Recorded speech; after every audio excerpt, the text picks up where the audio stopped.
Kesimpulan dan refleksi modul 1.1 disampaikan oleh CGP Angkatan 6 kelas A 29 Ike Nurmala Widyastuti SE dari SMA Negeri 1 Sampang. Assalamualaikum warahmatullahi wabarakatuh. Pendidikan menurut Ki Hajar Dewantara adalah mendidik dan mengajar adalah proses memanusiakan manusia sehingga harus memerdekakan manusia dan segala aspek manusia, baik secara fisik, mental, jasmani, dan rohani. Pendidikan adalah tempat persemaian benih-benih budaya dalam masyarakat.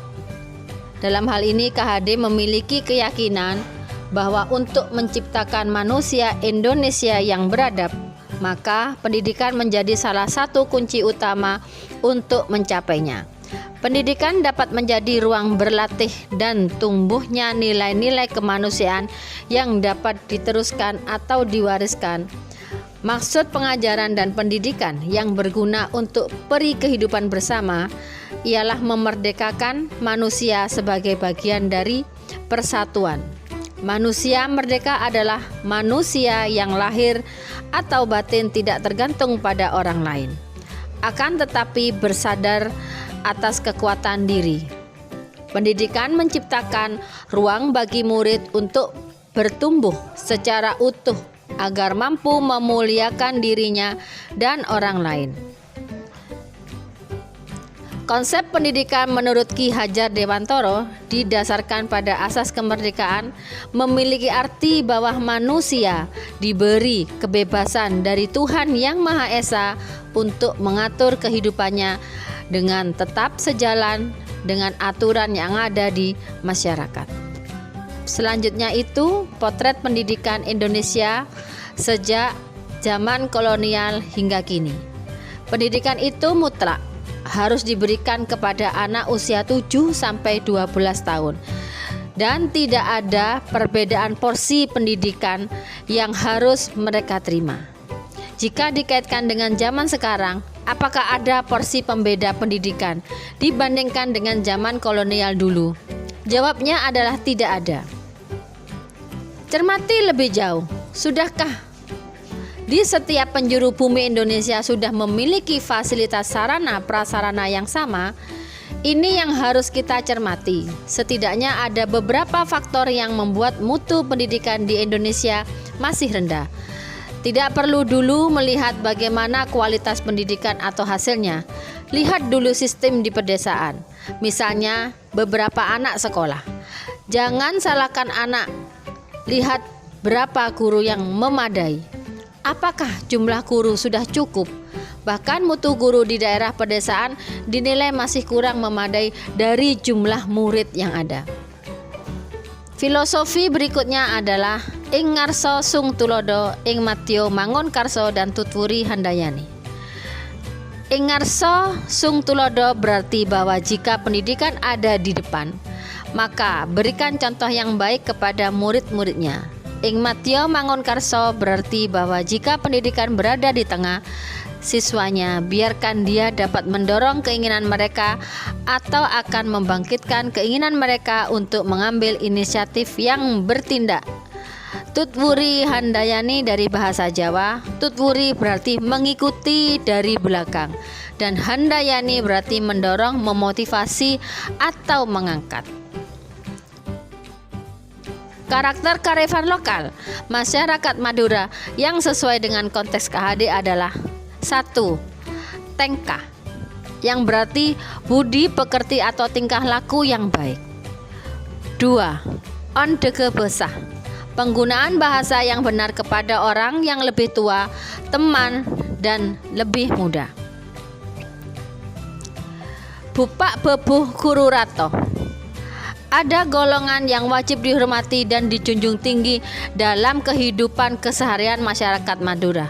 Yang pertama adalah bapak, yang kedua adalah ibu, yang ketiga adalah guru, dan yang keempat adalah pejabat. Menurut Ki Hajar Dewantara, ada tingkat pusat pendidikan yang mewarnai anak, yakni pertama keluarga, karena keluarga merupakan pendidikan pertama anak, dari anak sejak lahir sampai mereka menginjak masa sekolah. Yang kedua adalah sekolah, di mana sekolah merupakan tempat mentransfer ilmu anak didik sehingga anak didik bisa menapaki masa depan dengan baik. Yang ketiga adalah masyarakat. Di dalam masyarakat kita ada kehidupan sosial yang dimana itu merupakan pendidikan bagi anak-anak didik kita. Bagaimana menghargai masyarakat, bagaimana menghormati yang tua ataupun yang muda. 5 asas dalam pendidikan dan implementasi terhadap siswa. Yang pertama adalah asas kemerdekaan. Sesuai dengan asas kemerdekaan, pada peserta didik diberi kebebasan untuk mengenyam pendidikan tanpa ada batas, dan pemerintah sudah memberikan bantuan pelajar baik berupa beasiswa maupun sekolah gratis agar peserta didik dapat melanjutkan pendidikan ke arah yang lebih baik. Asas kodrat alam. Hakikatnya manusia adalah bagian dari alam semesta. Secara kodrati akal pikiran manusia itu dapat berkembang. Namun sesuai dengan kodrat alam juga, akal pikiran manusia itu dapat dikembangkan melalui perencanaan yang disengaja, sedemikian rupa sistematis. Pengembangan kemampuan berpikir manusia secara disengaja itulah yang dipahami dan dimengerti sebagai pendidikan. Sebagai guru, semestinya kita harus dapat memahami karakter anak didik kita dan mampu mengembangkan sehingga kemampuan diri masing-masing anak didik dapat tereksplorasi dengan baik. Ketiga, asas budaya. Kebudayaan adalah darah daging dari kemajuan, harkat dan martabat manusia. Kebudayaan adalah ruh yang menyatukan dan menghidupkan. Tanpa kebudayaan, sebuah bangsa akan ditenggelamkan oleh bangsa asing. Implementasi kepada siswa adalah kita sebagai guru dengan memberi contoh sikap pemikiran dan perbuatan yang baik agar anak didik mencontoh dan mentauladani sehingga kearifan lokal yang baik tertanam dan mengakar kepada generasi penerus. Yang keempat adalah asas kebangsaan. Sebagai guru dapat menumbuhkan rasa kebangsaan kepada anak didik agar bangsa ini tetap utuh, satu, dan tidak mudah dicerai-beraikan. Seperti menyanyikan lagu Indonesia Raya pada awal masuk kelas, melakukan upacara bendera adalah salah satu implementasi dari asas kebangsaan. Di samping ini, rasa kebangsaan ini harus dapat mengakar agar terjadi pembiasaan-pembiasaan dan sekaligus kebanggaan berbangsa dan bertanah air Indonesia. Yang terakhir adalah asas kemanusiaan. Asas ini hendak menegaskan pentingnya persahabatan dengan bangsa-bangsa lain dengan kerakyatan yang dipimpin oleh hikmat kebijaksanaan dalam permusyawaratan perwakilan. Maka hak setiap warga untuk mendapatkan keadilan sosial akan berjalan di bumi Indonesia. Kerakyatan dan kemanusiaan akan menggerakkan nilai-nilai keadilan untuk kedaulatan. Konsep kemanusiaan itu merupakan akar yang menjadi titik temu asasi yang mendamaikan hidup, kehidupan maupun penghidupan umat manusia yang telah menjadi kompleks multiplikatif dan syarat permasalahan.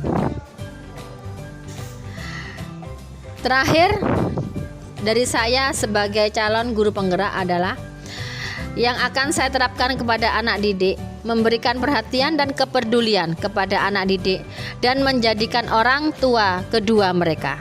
Dengan demikian mereka merasa memiliki dan menyayangi kita sehingga memudahkan transformasi ilmu dan perilaku serta kebiasaan baik. Memberikan tempat yang nyaman kepada siswa agar mereka senang dan merasa memiliki dan nantinya menjaga lingkungan seolah-olah sekolah adalah rumah kedua mereka. Sebagai guru juga harus dapat menampung dan menjembatani ide-ide dan pemikiran mereka untuk maju, mengarahkan ke arah yang benar agar mampu menapaki masa depan yang cerah. Demikian penyampaian dari saya. Terima kasih.